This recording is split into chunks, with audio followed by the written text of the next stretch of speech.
Candace Yeager with us, and Candace is a graduate from SOU's School of Education. She graduated in 2015 with a bachelor's in elementary education with a teaching license. In May of 2019, she decided to pursue her master's degree in mathematics education through Western Governors University. Is that right? Yes. And graduated in April of 2020. Congratulations, that's exciting. Thank you. And she's been with the Rogue River School District since graduating in 2015. This is her 6th year teaching. So welcome, Candace. Thank you for joining us. Thank you for having me, Erin. Absolutely. And can you remind me what grade you're currently teaching? I'm in third.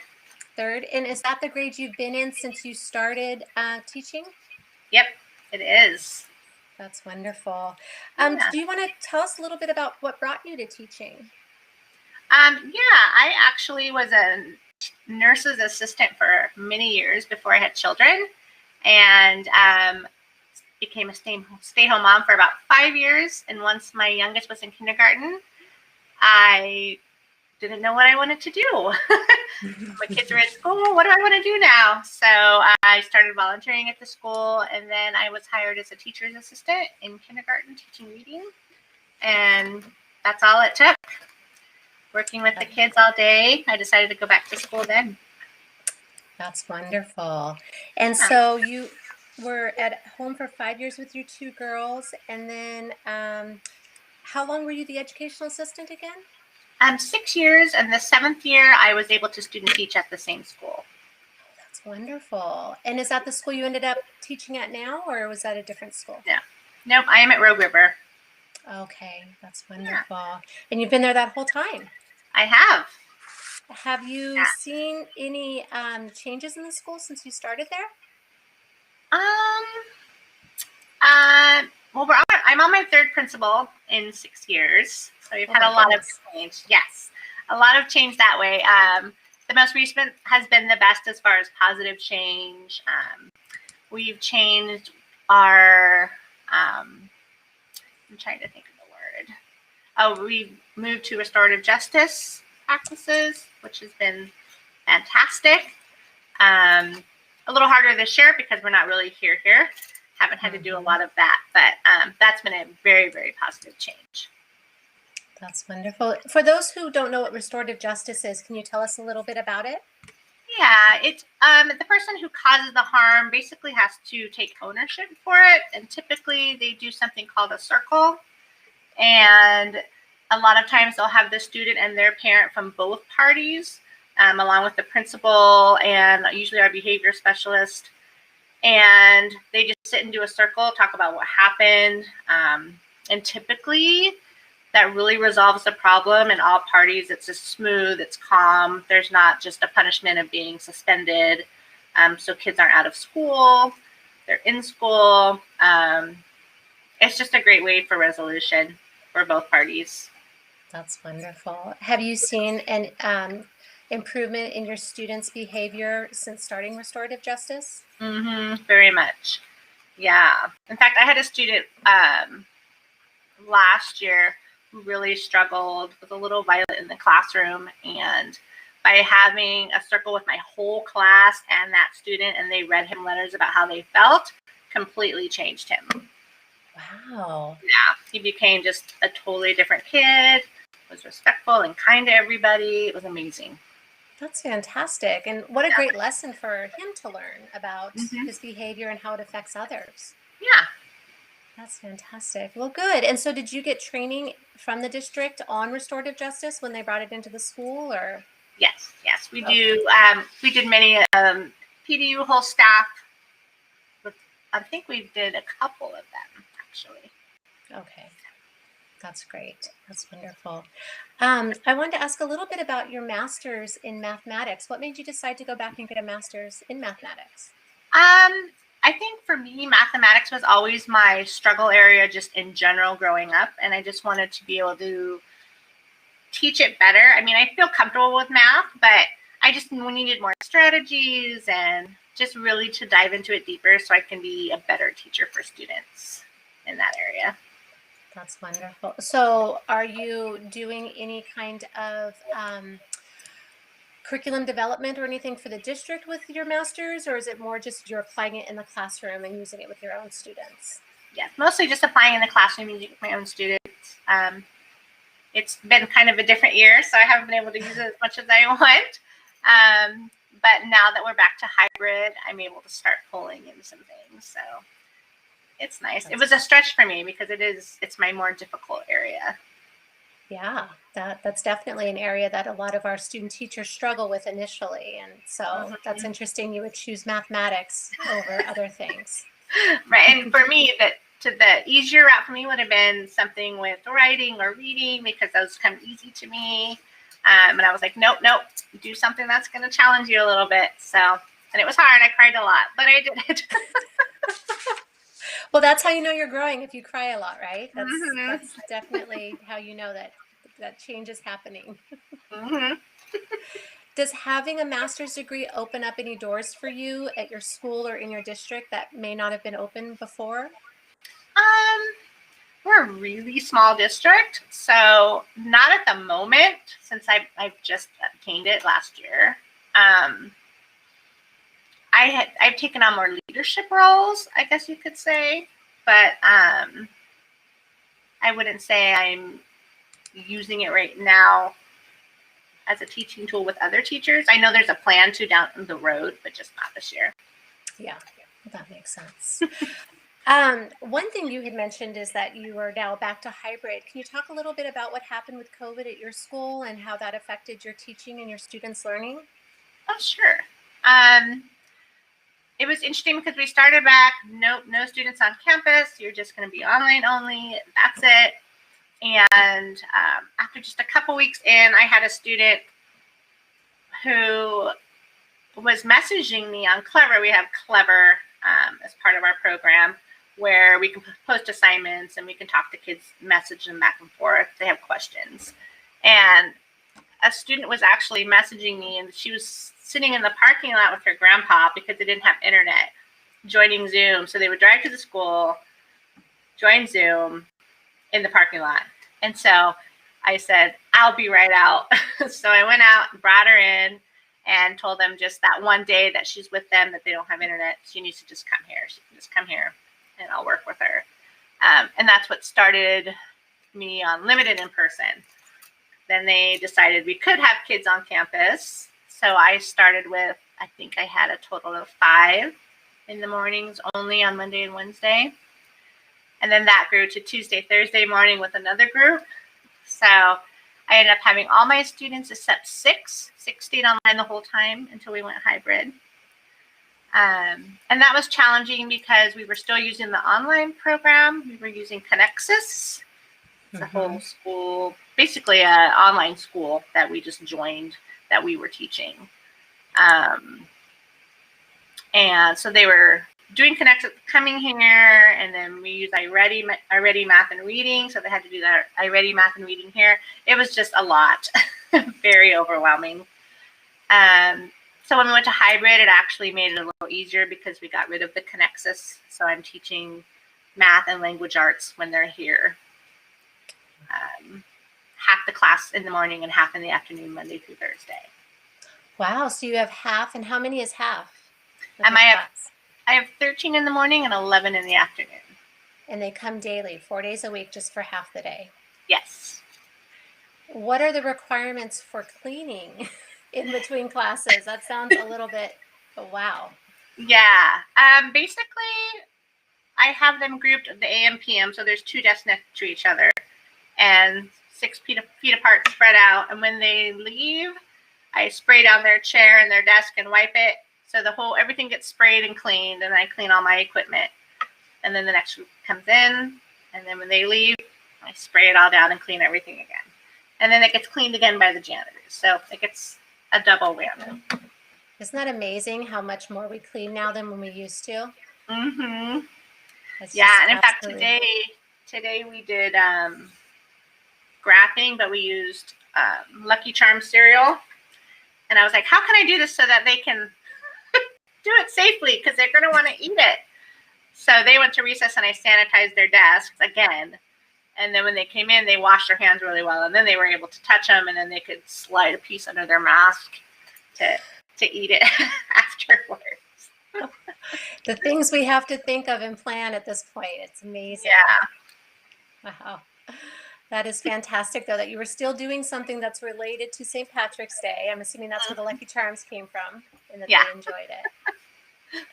Yeah. Now, you mentioned you're teaching math and reading right now. Is that correct? Or literacy and math? What about the other subjects? Is there something you're doing when they're not with you, or how is that being handled? Not really. We try to pull it in separate ways. Like I'll do a scholastic news once a week. But there's just not enough time for hands-on science. We do a little bit here and there, like if it connects to the lesson, but that's it. Our main focus is just the reading and the math. And I do a lot of writing because a lot of kids basically hadn't written since last March because online learning, not a lot of pencil and paper. So a lot of them are like, oh, my hand's so sore because they're having to write and not on a computer. Absolutely. How was that to start, I guess, almost in the middle of the year with your students face to face and building community? Was that a challenge or? I start out every morning when they first come in. They're just quietly working on their spelling to get the spelling part in. And then we do morning meeting just at their desk. So they're able to share and talk about how they're doing, things they do on the weekend. It happens pretty quickly. That's great. So I'm just wondering, for new teachers, since some new teachers are in our Teachers Collaborative and some veteran teachers, what's the one piece of advice you would give to new teachers about teaching? Okay. The number one thing I think is one of the most important things is have a classroom management plan. Because if you don't get your management in place right away, the rest of the year is going to be shot for you. It's hard because you have, basically we've been told you have 60 days. 60 days and your class is your class. Or yeah. So that's just the most important thing. After that, you want to build your community. So once you just establish your routines, what you expect right away, and you keep it consistent every single day. And then you have your community building with your morning meeting, and it will be lovely. Because if you don't have a strong community and you don't have good management, it'll be chaotic almost every day. Absolutely. Was there a resource you used to learn how to build up that community and that classroom management, or is it something you've kind of put together over time, or? Well, I think your first year is always your biggest struggle with management. I know for me, I was very nice. Because you're a nice person. You're so nice. I didn't want to hurt any feelings or make anyone feel bad. And my mentor was amazing. And she would come in and she would say, they're taking advantage of you. So she was very helpful because at that time we weren't using PACS, which is what we use for our behavior for the whole school. People told me use a clip up, clip down chart, which I do not like. And it literally just hung there on my wall. I would forget to use it. So the next year I came across using the gold tag system, which is sort of like money. So they earn money for being kind, finishing work, just all sorts of ways to earn money. If you finish your spelling, you get 2 tags. And at the end of the week, the person with the most tags gets first pick at the Fun Friday activity. Oh. And it goes down to the least. So they're encouraged to try to earn those tags because they want to get the station first.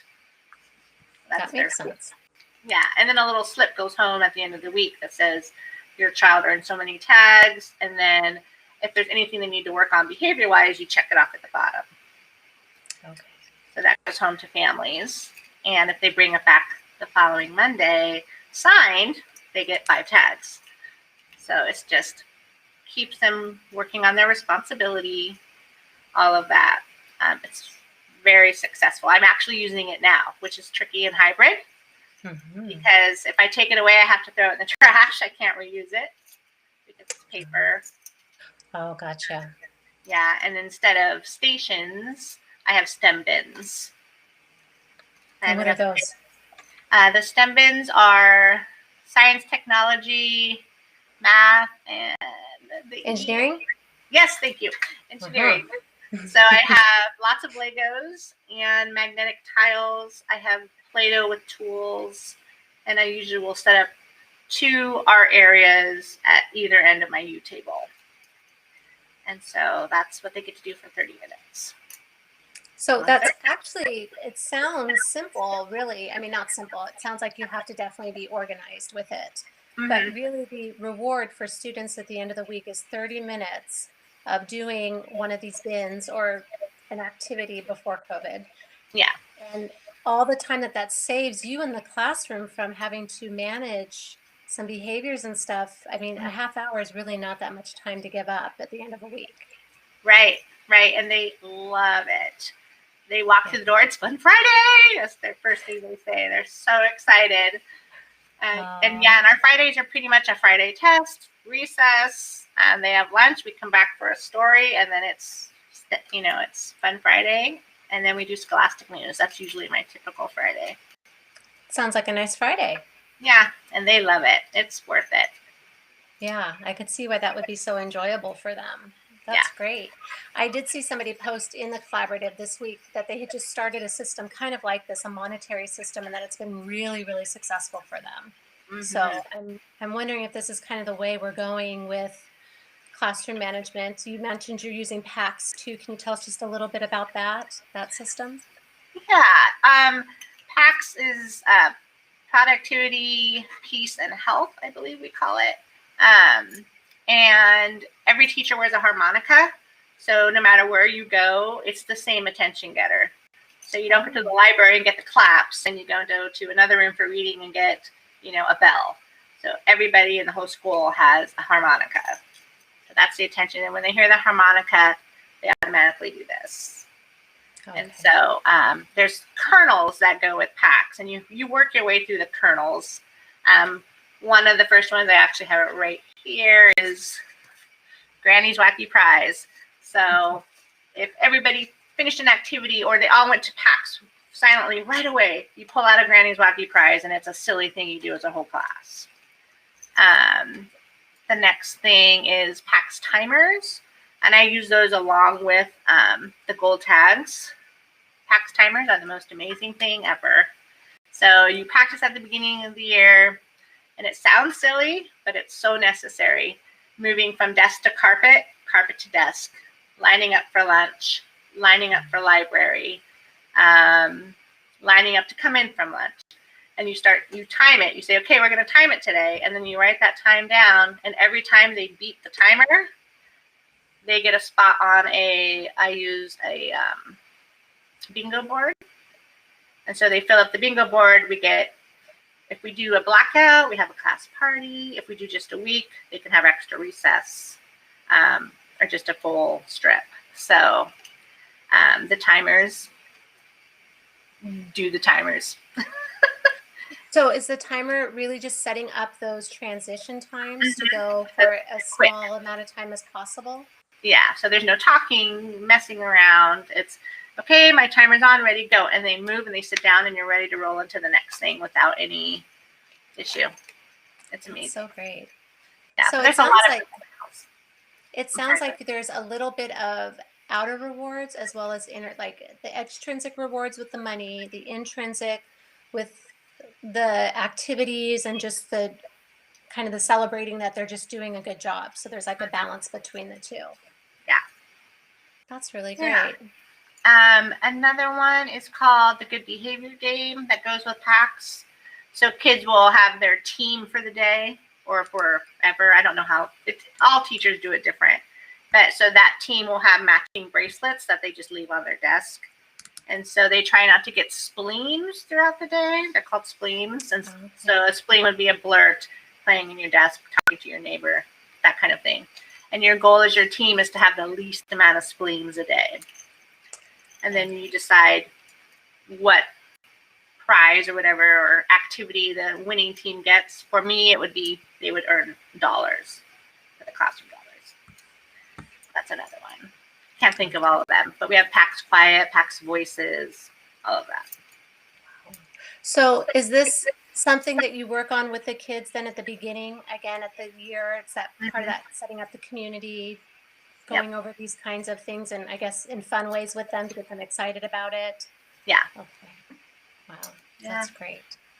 That's wonderful. And so 60 days it takes to build the community and the classroom environment, and to establish these systems. And then after that, hopefully you're saving some time in transitions and without behaviors to actually teach. And it really does work. It's a huge difference. And I really, and it's also with experience. I would think by year 3 or 4, I finally felt like, okay, I've got this. Year 4 was probably the magic year where I felt like I got it down. And then COVID hit, and okay. Isn't that how it always goes, right? When you're like, I've totally got this. This is fine. Yes, then something else happens. Exactly. Something I've talked a lot about with other teachers that I've interviewed is the idea of balance, and having a balance between being a teacher and life outside of being a teacher, because it can be all consuming. You're thinking about your students a lot, issues they might have, lesson plans. There's so many different things that go into being a teacher that I don't think people always realize. And so how do you maintain balance, or try to maintain balance? Definitely try. Well, for me, I'm lucky in the sense my kids are grown. I don't have little ones at home that need me all the time. On a typical year, I usually come in Saturdays. I have to choose either to stay late Friday or come in early or come in Saturday to prep my whole week, because I don't like to prep day by day. I like to have everything ready so I don't have to go into the copy room. Every now and then you have that emergency where I forgot to copy whatever. That always works for me. It's quiet. There's no one here. I get everything done in a couple hours, and then I can relax. Or I stay late Friday. I wouldn't have to if I had a teacher assistant all the time. I've never had a full-time teacher assistant ever, so I have to do everything. This year I actually get one because of COVID to help with all the issues. So I haven't had to come in at all. And Fridays we don't have kids. So Friday we have staff meetings, SSTs, IEPs, all of those. And then I have an assistant, and I just make them in their nice stack, and they can go copy it for me. Amazing. Yes, that is amazing. That makes a difference. Yeah. It is a huge difference. That's wonderful. I was just thinking, you've taught long enough to have a student teacher. I did. I had one this year. Oh, you did? Okay. Yes. I did have someone for the first half until January, I think, was the switch. Okay. So, yeah, that was great. And that was before I had a full-time aide. Full-time aides didn't start till hybrid. So, yeah, it was great. We had fun. Yeah. Oh, that's wonderful. I'm so glad to hear that, because I know what an amazing teacher you are, and that you'd be such a fabulous mentor to a student teacher. So I'm glad you did do that. Thank you. Yeah, it was fun. Yeah. Okay, so my last question for you is, if you could change anything in education, what would it be? Oh my gosh. I know it's a big one, and I didn't prepare you for that one, but if you had a magic wand and could change anything about it, what would it be? I would get rid of state testing. Oh. That is a huge stressor. I would say typically by now, my anxiety level is through the roof, because I am having to teach kids how to take this test, because it's not just log in and do it. It's confusing. We practice logging in, we practice problems, we try to hope we covered everything. And then we have to proctor the test as well. We don't have a computer lab where they go. They do it in the classroom. So we have to be very careful, because you can lose your job if you mess up proctoring. So It's a lot and it takes forever. We don't do it all. A lot of schools will do it just all in a couple days. They just sit and take it. We strictly do about 20 minutes and they have to stop. They have recess and a snack, and then we do it again the next morning. So we don't just do it all at once. But it's a lot and it takes up a ton of time. And they hate it. It's stressful, especially kids who struggle with typing. They have to type a 5-paragraph essay. I mean, it's too much. Well, and what about the data you get from it about the students? Does it help you? Does it inform your instruction of them moving forward? Or I think as a teacher, you know where they're at. Like, I know where they're at. And the test just, oh, yep, I'm not surprised. Or, oh, yep, they rushed. Of course, they do it in class. Like, it's just, it's nothing I don't already know. Yeah. So you're saying it takes up a lot of time. It's stressful for everybody involved and may not actually produce the results of what students actually know. Exactly. Yes. Because you can watch what they're doing, and some kids will just start clicking. And if you're not on your computer, you can stop them. No. You're like, no. Oh my gosh, I just did 30 questions in 20 minutes, Yeah, it's not, it doesn't, I don't think it shows. I mean, sometimes it's like, oh yeah, that's about right. That's exactly the level they're at. Or, oh no, they could have done so much better. They didn't even try. Yeah. No, well, we'll continue to look for alternatives to those state tests, because I definitely know what you're talking about. And it's something we're always looking to better education. So absolutely. Yeah. Well, is there anything else you'd like to throw out to people while I have you here that we haven't covered? I don't think so. We covered a lot more than I thought I would.